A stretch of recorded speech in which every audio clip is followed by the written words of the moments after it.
to Steve and Leah for sponsoring Nishmas Mr. Slomovitz. We will have the Zrat Hashem class next week as well. The classes will be different next week. It's going to be more halachic. Halachic. Today will be more the history of halacha. Next week will be more halacha with a little bit perhaps of history. Today's focus is a little bit different, and the title notes that we're going to be addressing some matzah. We're going to be addressing perhaps a little bit of sugar, but sugar is always something that's okay to cut back on. So our main focus will be tonight on the matzah. I'd just like to mention one more thing before I begin, and that is, tonight we're going to discuss a controversy. The main discussion is going to be a controversy that occurred around the year 1859. It's a controversy between great rabbinic authorities, namely the two names that are identified with this issue. One of them is Reb Shlomo Kluger, Hagoen Reb Shlomo Kluger, and the other one is Reb Yosef Shaul Natanzon. These were two Gdolei Yisrael. In other words, these were people that had a tremendous commitment to Torah, a commitment to the people of Israel, and great people that, without doubt, are sitting there in Gan Eden together, speaking and learning. And it's important, and this is something that I have trained myself, that even after studying history, and even after knowing a little bit of the dark side of issues that occur, when people have a debate, even if it's for the sake of heaven, at times things were said that perhaps shouldn't have. Sometimes debates turn nasty. I've trained myself to remain one who values these individuals despite the fact that I know more about them. And that's what I try to do. And I'd like to ask everyone here today to remember the name Reb Shlomo Kluger, Agadol B'Yisrael. He wrote, really in essence, close to 200 Sforim, if I'm not mistaken. He was recognized throughout Galicia as a Gaon Olam. Reb Yosef Shaul Natanzon. He is a posik that is quoted in the 20th and the 21st century hundreds of times. And there are so many sensitive areas in halacha that we mentioned. The Shoel Umeishiv, Reb Yosef Shaul Natanzon. So keep that in mind as I share with you and as we are going to enter in a couple of minutes into one of the most fascinating, but unfortunately brutal debates of our history. When I study halacha, I always will begin with the Talmud. The Gemara itself shares with us the traditions that they had orally. At times, they will share with us the way things were practiced in their days. And if I want to go ahead and trace the development of a specific practice, I begin with the Gemara and I move forward. Now, the traditional approach is that the Judaism we practice today is the same Judaism that was practiced 2,000 years ago or even 3,000 years ago. That's what we have been taught, and that's how we indeed live our life. At the same time, we know very well that changes did take place. Take your Pesach, you want to snack on Pesach? You'll snack Nebuch on a macaroon. We know very well that 1,500 years ago, our ancestors snacked with a pita and hummus. Right? Times have changed. Pita, why pita? Because the old matzahs, before they went on the slim fast diet, they were thicker. They were more like pita. Hummus, why did they eat hummus? Why shouldn't they eat hummus? In other words, chickpeas were 100% permissible before the issue of kidneys came into play. So we know very well that changes do occur. That's a reality. Changes that we respect, that we value, but we recognize that it's not exactly the same way. There's a system we follow. We recognize that there were changes. Now, when it comes to change, they do not take place overnight. And at times, different... Is it okay if I close the door here? Just I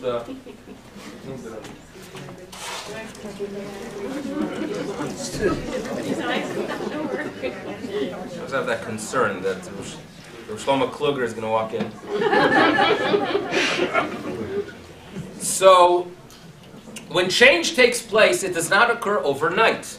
Communities adapt a practice. Other ones earlier on reject it. Eventually, after fighting for it a decade or two or three, they're going to accept it. Things develop. Kitniot, for example, it did not spread throughout Europe overnight. There were many great Rabbonim, 13th, even 14th century, that said that it is something that's illogical, that's ridiculous. But without doubt, their grandchildren were avoiding Kitniot as well. That's how things work in the Jewish world. And sometimes it's very interesting to trace a practice. And if you know your history and you know your geography, you can go ahead and see how things spread. And one example relating to matzah and the fact that they used to be much thicker. The Gemara notes that we have to be careful that our matzos should not be thicker than a tefach. Your matzah should not be thicker than 3.2 inches, and I'm very makbid on that. Right? We don't welcome anyone here that has a matzah that is thicker than that. And I don't mean the box, I mean every matzah, right? But over time, something happened, and it started to shrink.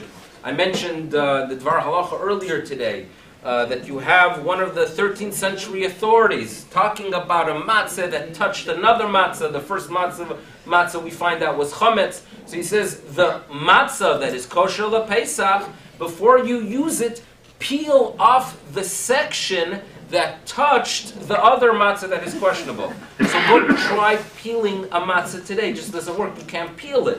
But if it is more than like a pita, or perhaps like a thin bread, we understand very well why it is possible to peel. So the thick matzah turning into thin matzah, something was progressed. It was recommended by the Ramah by the 16th century. It becomes something that's recommended by the rabbinic authority that we Ashkenazim follow. And therefore, from that point on, we do find most authorities addressing it as something that's thinner and eventually a cracker. But nevertheless, it was not something that took place everywhere. For example, there's a halachic issue when those of you who use hand matzahs know very well that if you see a fold, or if you see some kind of bubble that develops that you find on your matzah as you open the box, the matzah itself is questionable. Now, perhaps we don't see it so much today because there are mashgichim that remove such matzahs, but it's something to be aware of. A fold or a bubble, an air bubble, could be a problem when it comes to a hand matzah. Fine, this is something that is mentioned by the Maharil, an early 15th century authority. Bubbles are a problem. Now, let's move forward to the 17th century, to the city of Verona. The city of Verona. In the city of Verona, they started, at that point, they were already using thin matzahs, similar to the matzahs we use. However, they were not at the time making the holes that we do. You know, the perforations, the holes that exist on top of your matzah? The system was not used at that time. And as a result, the thin matzahs had sections that were puffed up. Okay?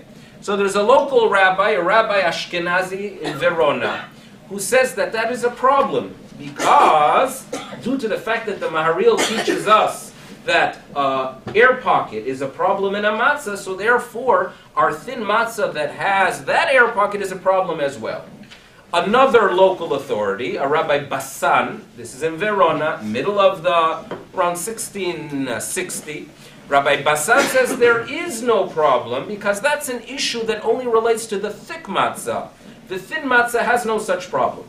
Rabbi Ashkenazi argues that I think that this new practice of a thin matzah is really a serious issue because in other communities where they still use thicker matzah, they have the awareness and they avoid the problem. Now, what is interesting to me is the conversation indicates that as they are debating a halachic issue in the city of Verona itself, in northern Italy, regarding their thin matzah, they make reference to the fact that in other communities, and they mentioned even in Poland, they are still using, in some places, a thicker matzah. It's not taking place overnight. It was Lebedik there, Shabbos HaGodol, when rabbis get up to give their drushes. So it seems like that each one of the two rabbis had a shul there. And one rabbi gave a whole Shabbos HaGodol drasha talking about why there is Rabbi Bassan. Gave a whole drasha noting why there is absolutely no problem with the inflated thin matzah. And Rabbi Ashkenazi gave a whole drasha saying why it's Chometz Gomer. So it was a very interesting town, some activity happening in Verona at that time. They write to Poskim. They wrote to a Rabbi Zakuto, which we've addressed, Rabbi Moshe Zakuto. They write to a Rabbi Shmuel Abu Hav in Venice. So the great Poskim of that time dealt with the fight of Verona. And that's how we know about it, because there are tshuvos printed regarding the issue itself. So things and issues, they travel. What's taking place in northern Italy teaches us that you should know not everyone adapts the same thing at the same time. So with that, we're going to enter into the machine matzah controversy. As you know very well, when we talk about that the Seder night, you should use matzah shemura. And I've mentioned this.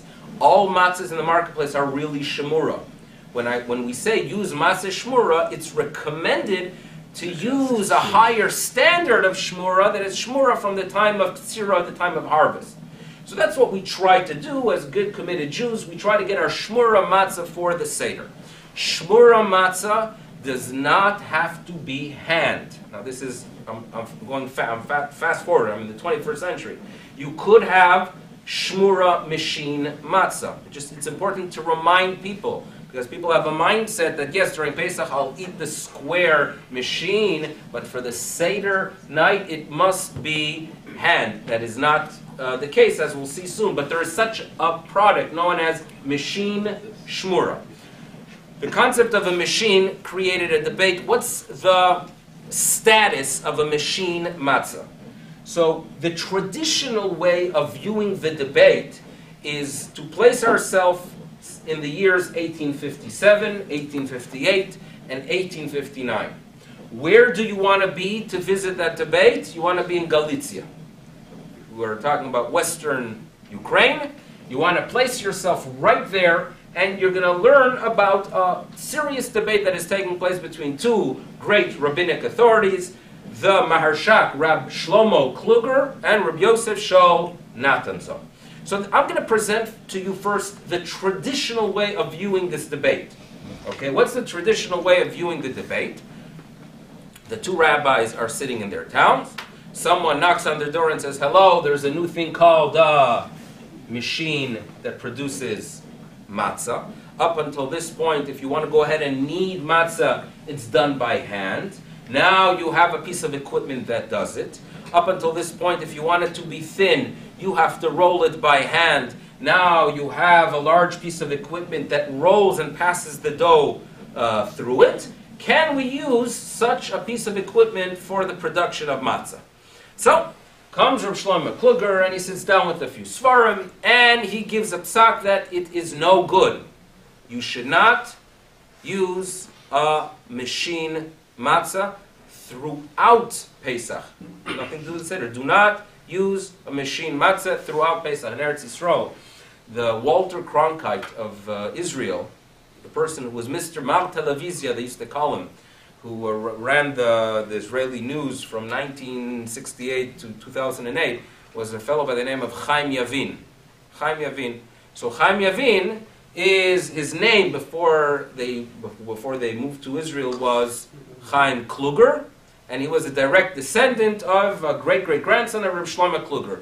And I don't know what his status, what he does regarding machine or hand. It's something we could verify what he does for the Seder night. But in any event, Reb Shlomo Kluger paskins, it is chametz, machine matzah chametz. Why? Explanation number one.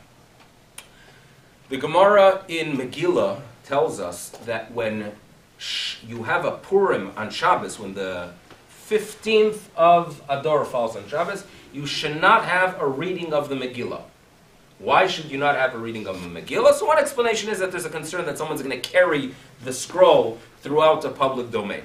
Another explanation is that in the Megillah itself we are told you're supposed to give matonas levyonim. You finish reading the Megillah, you remember you have an obligation to give gifts to the poor. If you're going to do it on Shabbos, the poor are going to lose out. So therefore the Gemara says you do not have a reading of a Megillah on Shabbos, but rather have it on Friday when you can give to the poor right after the Megillah.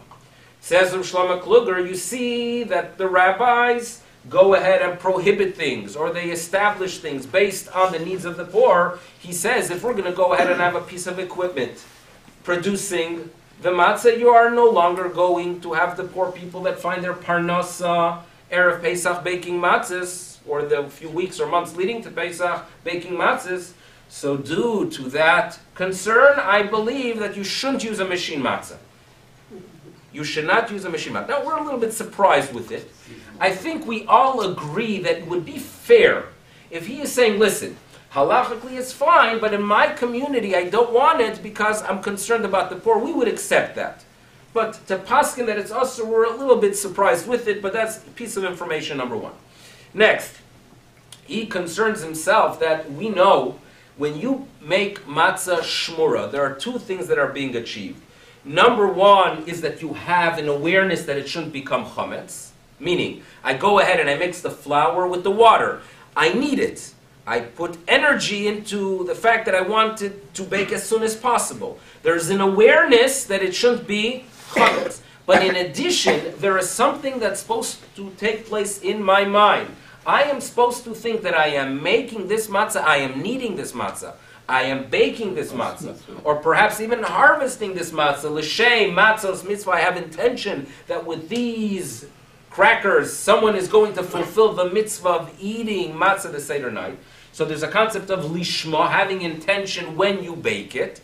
So, Nosu Shlomo Kluger, you have a problem for the Seder night. You don't have your lishma. When a piece of equipment is producing the matzah, there is no intention because it's not a human that's producing it, it's a piece of equipment. Now, one would say, okay, Rav Shlomo Kluger, so we understand why you don't accept it for the Seder night. What about the rest of Pesach? He says, no. He says that if you're going to allow it for the rest of Pesach, people are going to get mixed up and use it for the Seder as well. Okay, we're a little, we hold back. We realize that he's uncomfortable with it. Fine. Next, this is Rav Shlomo Kluger continuing with his explanation. We know that when you work the dough, it doesn't become chametz. Meaning, if I take flour and add water, that I mix the two together, the clock starts ticking. And the Gemara tells us that within the amount of time it takes to walk a mill, which we say is 18 minutes, if you do not bake it within 18 minutes, it becomes chametz. Now, the commentators note that the 18 minutes really are only good if the environment, if the temperature in the room is right. If, for example, it's a warm environment, it could be that you have a shorter clock. It could be less than 18 minutes. How short? We don't know. And therefore it's recommended to constantly work with the dough, that from the moment you add the water to the flour, you work with it, because when you work with it, it will not rise. So therefore there's an understanding and an awareness that you constantly have to work with the dough. Fine. Now, as Shlomo Kluger, we have a tradition that working with our hands in the dough prevents it from becoming chametz. We have no tradition that working within a piece of equipment in the dough stops it from becoming chametz. So since we have no tradition, says Rav Shlomo Kluger, it is something that we shouldn't use because indeed it could be considered chametz. Okay? It's good as a moment for a coffee break. Hold on. Now, so we're a little bit surprised with that one. But that's what he knows. So how many explanations do we have so far? 3. Okay. Next, Rav Shlomo Kluger continues, and this one actually is the one that is a serious one. I mean, this one is one that you can't argue. If you come to the marketplace with a new product, machine matzah, people are going to buy it. If the Rabbonim say it's fine, it's fine. But the problem is the traditional matzah was always round. How can you come into the marketplace with a matzah that is square? They're going to think it's crackers from the Eucharist, from the communion. They're not going to be comfortable with it. Right? They're not going to be comfortable with it. So what did they do? So the early machine matzahs actually were round. Meaning that, I think there were 2 types, but in any event, the way it's described by most of the authorities is that the dough passes through, comes out as a large sheet, and then with this large cookie cutter, they make round, in other words, they make round machine matzahs. In the marketplace, it's much easier to sell. What happens if you have dough and you make round cookies? You have leftovers. And what do? You recycle it. Then you do that again. And then you do that again. And then the problem is that eventually you can have far more than 18 minutes from the first batch. You have an issue of chametz. So he says, due to the fact that you have the remains, therefore it's an issue of chametz, kashrus, and therefore he paskins that it's unacceptable. Fine, explanation number 4. You hear the idea, the remains. That one has to be dealt with, right? And that's why, we all know by now the solution. What's the solution? Of course, is the fact that we all eat, or those of us who eat machine, eat square machine matzah, but it was a serious issue in the late 1850s. Next, the Gemara tells us that you are not allowed to make designs on your matzah. Meaning, there are those who make designs on bread. I once baked with Abigail. We made some dough, and the next thing I know, she had some kind of plastic ring, and she was making, she was pressing the ring into the dough, which eventually, coming out of the oven, was very cute because she saw her heart on the dough. So on the matzah, you're not allowed to do that. Why? Ein osin srikina mitzuyorin. Reason being, they would want the baker wants to make a beautiful design of a bird. So as the matzah is running to the oven, he's going to say, wait, I need to complete, the eyes there, the nose there, the beak, the legs, it's going to become chametz. So the Gemara says there's a decree, no making designs on chametz. On matzah. It will become chametz. The Gemara asks, wait a second, there was a fellow by the name of Baitus, and Baitus came up with something which is a tfus, with like a press. Meaning, he had the ability of making his magnificent designs with a press. It will take exactly 1/10 of a second. Can Baitus go ahead and use his design on the matzah, and we can make beautiful designs on the matzah? And the Gemara says, nope, it doesn't work. You cannot allow one person to do it and everyone else not to. Yomru kol asrikin mutarin, kol asrikin asurin v'srike Baitus mutarim. You cannot go ahead and make a decree that has exceptions. No diffus, the Gemara says. No print, right? No press, no form to go ahead and shape your matzah. Says Rav Shlomo Kluger, when they make a decree in a form, included in it is the cookie cutter form that is used to make a matzah. A little bit of a stretch. Okay, now, it's time for, whose response? Yosef Shol Nathanson. The other guy, yes. Yosef Shol Nathanson, no question. So he's going to respond one after the other. He says the explanation, number 1, regarding the poor, he says, Kol ha-shomeya yitzchak lo. In other words, it sounds like a good joke. He says it's very nice to be concerned about the poor, but you don't make decrees based on that. In other words, you want in your community to say we shouldn't use it due to the fact that there's a tremendous staff that's producing it, and we don't want to take away parnasa, fine, but don't prohibit it. The concern of lishma, he says, what do you think, Reb Shlomo Kluger, that these equipments are run on their own? You think they have a mind of their own? There's a person there. Even in those days, there was no electricity. There was a gear, there was a handle. Someone was standing there and moving it. And as he was moving the gears to go ahead and allow the dough to be extruded, he had kavana lishma. So therefore says Rabbi Yosef Shol, there's absolutely no problem with lishma, and your decree, in other words, you who think that there is an issue that there is no intention due to the fact that they're not hands on the dough, your decree to go ahead and prohibit all matzah, he believes is not one that's logical. He says that what you argued, that we only have a tradition that the work of the hands prevents the dough from becoming chametz, that makes no sense. Because they're not only using their hands, they're using a wooden roller as well. He says, I really have no understanding what you want to say. When you talk about the Baitus was talking of the Gemara that says not to use a press, not to use a press. It's only if there's a design. There's no design here. It's just cutting it. He really does not understand. And then he said, regarding issue number 4, about the remains, that's a serious one. And therefore, there's a recommendation that they should have the following system in place, that they first produce round machine matzahs, but then immediately after that, when you have remains from the round, the next batch should be square. And then they can have another round one and then a square one.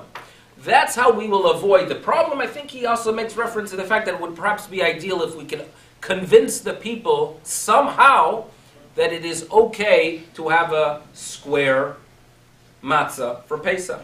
So that's the story. We have a dry halachic debate. Okay, what is done? So there are, I would say, three schools. There are those in Klal Yisrael, Hailukiyin, that only do what their forefathers did, and they only eat the round hand matzah. A lot of good Jews that spend lots of dollars on it throughout Pesach. Then there are some that for the Seder, due to the concern of Lishma, that they want someone hands-on having intention that the matzahs should be baked for the sake of the Seder. For the Seder night, they use the round hand. For the rest of Pesach, they move on to machine. And then there are a few, it's a minority in North America. I doubt in this room how many of us for the Seder night eat machine shmura. I don't know who has the guts to say, you know what, I use for the Seder night machine shmura, but I have the guts to say that. Yes. But here we are. And it is a practice, it is a practice that's followed by a few Gdolei Yisrael, but we have to go ahead and defend our practice with the issue of lishma. And especially nowadays, we're dealing with electricity. There's not, in most cases, there is not a person standing there moving a gear. How do we defend it? We have to, we could, but that's a halachic issue. But the story, as it's presented to you now, is true, incomplete, and thus not totally true. It is not the full story. And now it's time for the rest of the story. You know Paul Harvey? Good day. Now, it's time for the rest of the story. You want to know the complete story of what really happened there? It works as follows. And this is something that, as you start studying it, it hits you that this is much more than a halachic debate.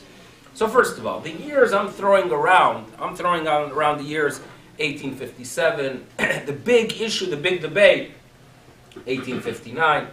The machine itself was invented by a Frenchman, a Jewish Frenchman, in 1838, 20 years before the debate. Okay, his name was Isaac Singer. Believe it or not.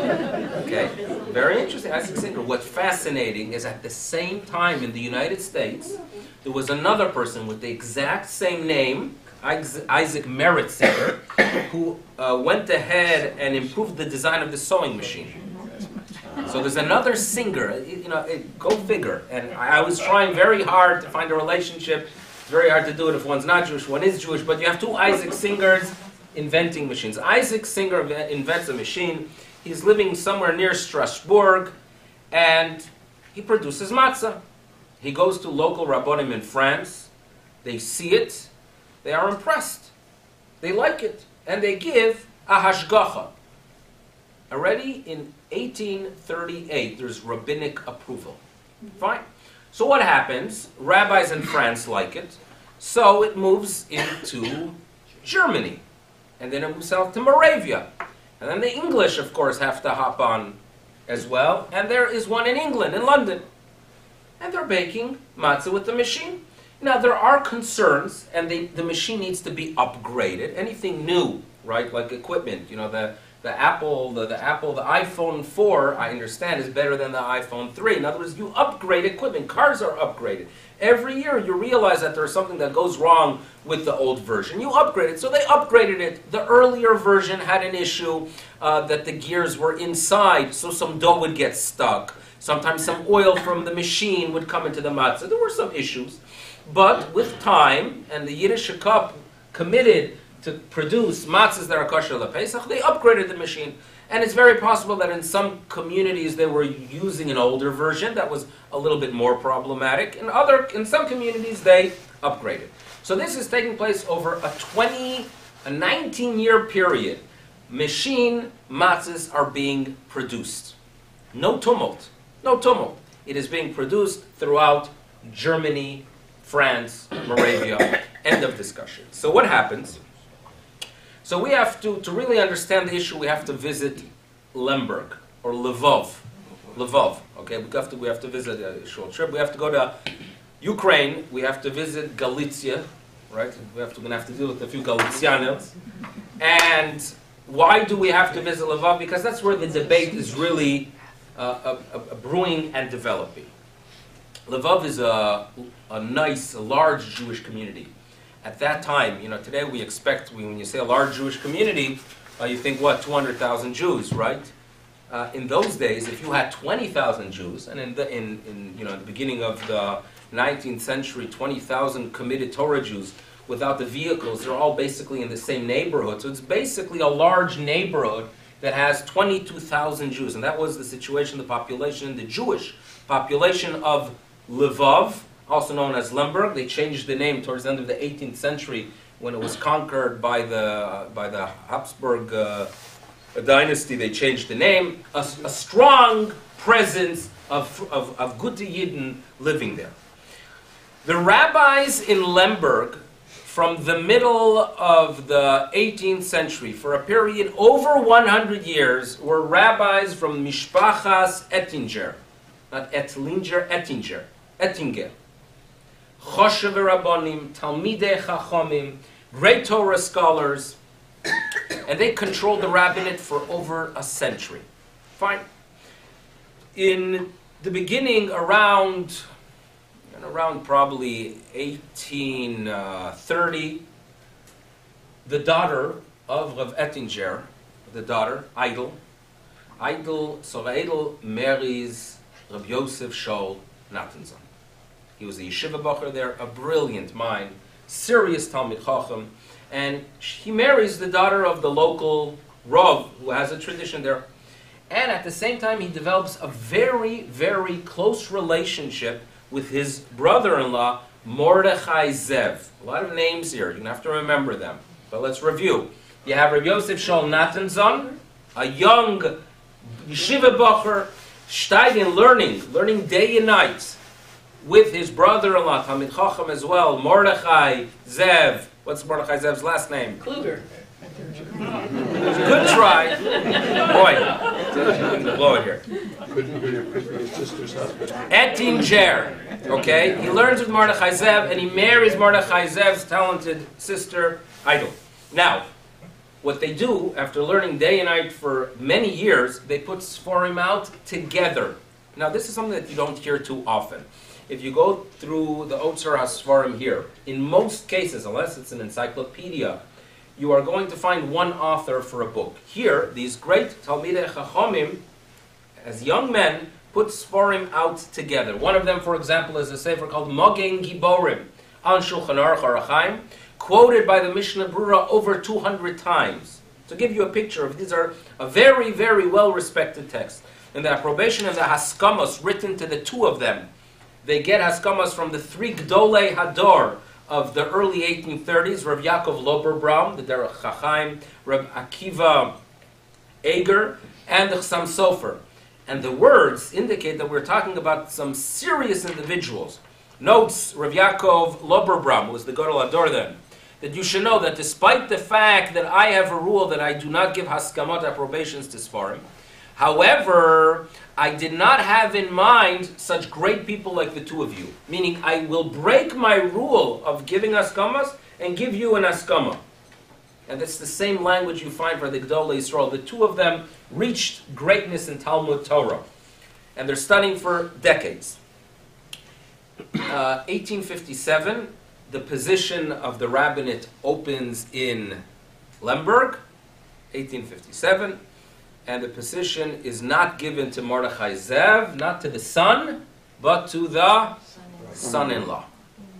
And it seems that that wasn't so good for the relationship. They are no longer as close. No Sfarim are being written by the two after 1857.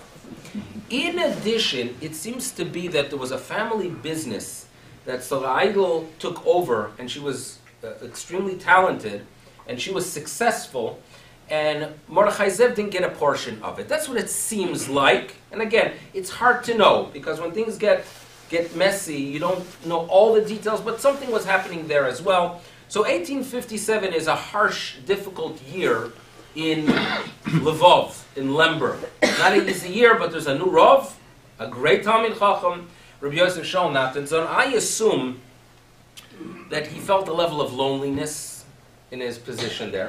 I'm not going to tell you why I assume that. But he had a difficulty. Imagine that you're extremely close with a brother-in-law. You learn with him day and night. And now he's alone. The brother-in-law, the relationship was no longer the same. And at the same time, a new rabbi comes to town. A new rabbi, no, don't yell out the name. And he is identified, he is known as a Rabbi Dr. Simon Schwabacher. Schwabacher. Another name. This is a lot of, I know it's hard, but you're going to have to remember the name. Schwabacher. For me, it's easy, because my grandfather was born in Schwabach. So Schwabacher, we go hand in hand. Rabbi Dr. Schwabacher, HaChochom Schwabacher, he is called, hits it off big time with the Rav of Lemberg, with Reb Nathanson. They have a very, very close relationship. Now, Reb Schwabacher comes from Germany, and he wants to make things better in Lvov. And he sees that the process of making hand matzah is extremely problematic. And he complains about the fact that the workers come to knead the dough. Their hands are not clean at times. It's the end of the shift, they're tired. So when they're supposed to be working, they're not really working. And he was, in essence, disgusted by the way matzahs were produced by hand, when back in Germany they have a machine, equipment. And therefore he notes that you should know that we get these workers, I see here in Lvov, they have workers that have tachluim roim, meaning they didn't have sick days. So if you're suffering from a cold or worse, the cold is in your matzah, in your hand matzah. I might at the end of the night have a few more machine matzah fans here. So therefore he notes that in my opinion, I am quoting from Rav Schwabacher, not secondhand, but from a photocopy of a book that was published in 1859. This is hot off the press in essence. That you should know, in my opinion, the matzahs, the way they are produced here in Galicia, are muktzeh machmas isur and muktzeh machmas mias. In other words, in Hilchot Shabbos, there's a law that there are things that you separate because they are either prohibited or they are disgusting. So in my opinion, these matzahs are prohibited and these matzahs are disgusting. So therefore, he comes to the local Rav and he says, Rav Nathanson, I have an idea. Let's go ahead and bring in that equipment that we find that we have in Germany. Rav Nathanson says, okay, let's try it out. So they bring it in, and there's a proba on the machine. And there's excitement in town. The loimdim come out, the koil people come, the yeshiva bachrim come. And as soon as they brought it in, it happened to be a cold day in Lemberg. And they didn't even have, there was such excitement, they didn't even bring it into a house. It was in a courtyard somewhere. They begin the process of working the equipment. But as you know, that if the weather, bakers could tell you that the temperature affects the consistency of the dough, how the equipment works. And it seems to be that day, the dough stuck to the panels. The machine just didn't work. And Schwabacher was extremely disappointed that it was a no-go. It just fell apart. He convinced to have a second proba. And they waited, they cleaned the equipment, they brought it inside. It was a better day. And Take, Rabbi Yosef Shol Nathanson notices that this machine that Schwabacher recommends to bring in from Germany, Take good, excellent. And therefore, he gives a green light to produce the first non-German community, the first Galicianer Rav that gives a green light for the machine matzah is taking place right there in the bakery of Lvov. Wonderful. So far, so good. This could have been, by the way, just another, as the product develops, halacha travels. Changes travel. It traveled from France to Germany, so now it was traveling from Germany into Galicia. It could have been the end of a story, or a story perhaps we wouldn't have even known about. Now we have to go ahead and visit Krakow. And I'm sorry, we have to jump to Krakow. A few new names. Are you with us? Okay. Krakow, a chosheva, a great Torah community, a Torah city, dates back to the early 16th century. Many Gdolei Yisrael, chosheva, dayonim. The problem is that there was a split in town. There was a dispute that had to do, there were two rabbis that wanted the position of rabbi, a Rabbi Meisels and a Rabbi Landau. and only one of them got it. So there was a little bit of a split in the community. At that time, the Dayonim in Krakow, at around the same time, were asked, can we start producing locally machine matzah? So as it's happening, or right after it took place in Lemberg, it's taking place in Krakow. So the Dayonim, great Talmidei Chachomim, analyze the equipment, they do their proba, and in Krakow, the machine passed the first proba. Mission accomplished, it was considered kosher. But there was one local that wasn't happy with it. He felt that this is a change in tradition, and he perhaps was a little bit of a troublemaker. And his name was Rabbi Chaim Natan Dembitzer. Dembitzer. Okay? He became, by the way, he wrote books. You could find them online on the history of Krakow, the history of law. He was a scholar. There's no question he was a scholar. But he was a little bit agitated, and perhaps it was a time in Krakow when things were not working out as well as he hoped. Perhaps it was a position he wanted. So he sent letters out to Rabbonim, mainly Hasidic Rabbonim in the Ukraine, Hasidic Rabbonim in Poland. And he sends a letter to Reb Shlomo Kluger of Brody, okay, who you know very well is the rabbi who prohibits it. He describes the machine to the best of his knowledge, to the Gdolim he contacts. And they, the ones he contacted, prohibited the machine. Now, why did they prohibit the machine? Because they heard that there are some serious issues with it. Who was the source for teaching these great rabbinic authorities, like the Divrei Chaim of Tzanz? Divrei Chaim of Tzanz is a great God of Israel. The Gerer Rebbe at the time. Reb Shlomo Kluger. Who was the authority that testified that it is problematic? A person in Lemberg by the name of Mordechai Zev Ittinger. Mordechai Zev testified. Meaning, as in 1857, the new Rov, Reb Natan Zon, allowed it, Reb Mordechai Zev feels it is no good. And therefore, when he's asked, he says, you should know, this has been disturbing me from day one. And he notifies the Divrei Chaim, and the Divrei Chaim of Tzanz, Gadol B'Yisrael, says that I have never seen the machine, but due to the testimony of Reb Mordechai Zev Ittinger, it's a problem. The Gerer Rebbe, the same. Reb Shlomo Kluger, the same. So Dembitzer gathers these letters of, Reb Mordechai Zev wrote a letter as well, of the Divrei Chaim, of Reb Shlomo Kluger, puts it together in a pamphlet, and they travel westward to Breslau, and they print a pamphlet, Moda'ah lebet Yisrael, a warning to the people of Israel that you should know, don't you dare, Torah Jews, if you're a Torah Jew, don't you dare use the new product, the machine matzah. So that's the story. Okay, now, how does Rabbi Yosef Shaul Natan Zon react? Yosef Shaul is sitting there one day in his office, and someone hands him a pamphlet where basically, who's getting the majority of the punch is him. Because Rav Mordechai Zev is criticizing what's happening in Lemberg. And other rabbis saying, listen, what's done in Germany, they're German Jews. They accept everything, the German Jews. Like the thinking was, if it comes from the West, it must be bad. In other words, it's coming from these reformed Jews of Germany and France. It must be bad. But in Galicia, that Rabbi Yosef Shaul allowed it in Galicia, that's unacceptable. Letter after letter of Shlomo Kluger, Mordechai Zev, they criticize. So he's sitting there in his office and he says to himself, Gewalt.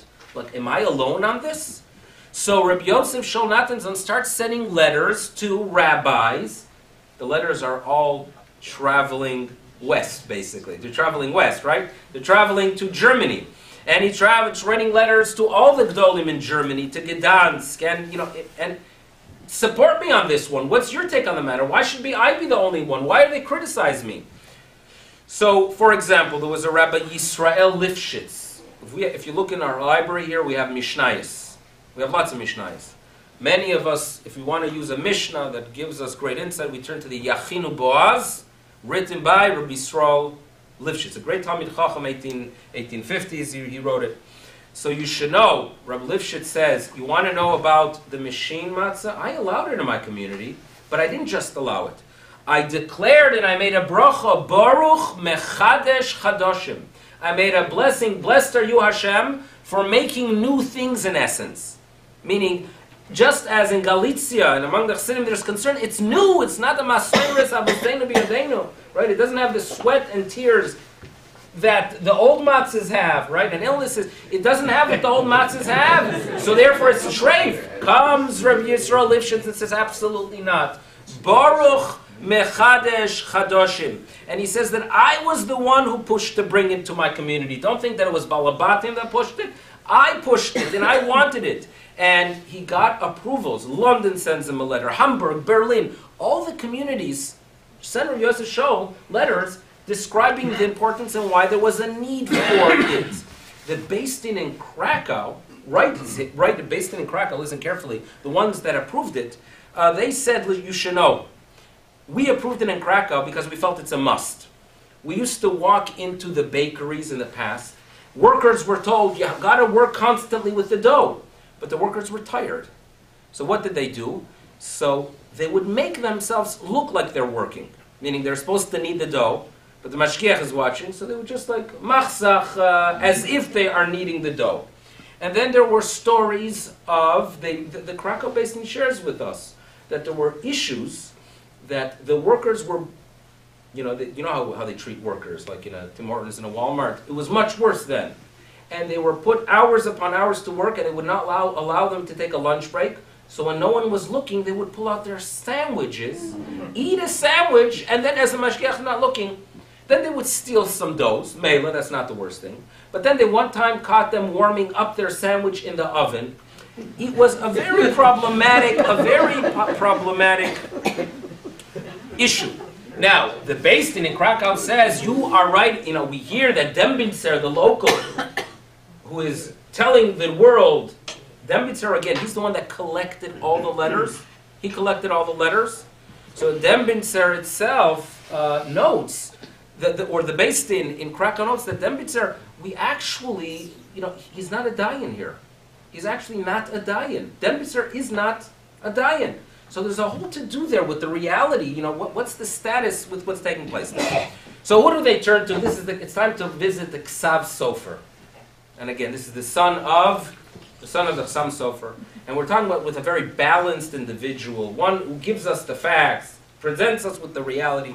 And he says, you should know, the workers that produced the hand matzah were the worst of the worst. The worst of the worst. And therefore he notes that we cannot ignore the issues that existed with the hand matzah. And he also mentions the fact that they would eat sandwiches at that time. This is a Ksav Sofer. So therefore he says, I allowed it in my community. Ein ladayin, ein lamasha, ein avros. If the local judge sees there's a need, it's 100% permissible. However, I recommended that the matzahs of the machine should only be square. And in the merit of using a square matzah, Klal Yisrael will return to Eretz Yisrael me'arba kanfo sa'aretz, from the four corners of the world. So he found a little insight into why you should actually use something that is square, and therefore the Preshbur community was happy to use square, because now we are bringing the geula by eating a square matzah. Brilliant, brilliant indeed.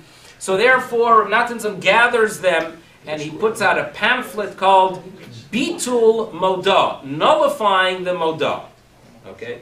So he has his pamphlet, and he has Gdolei Yisrael. He himself writes that you should know, if Rav Shlomo Kluger believes that there's an issue to use matzah because of the word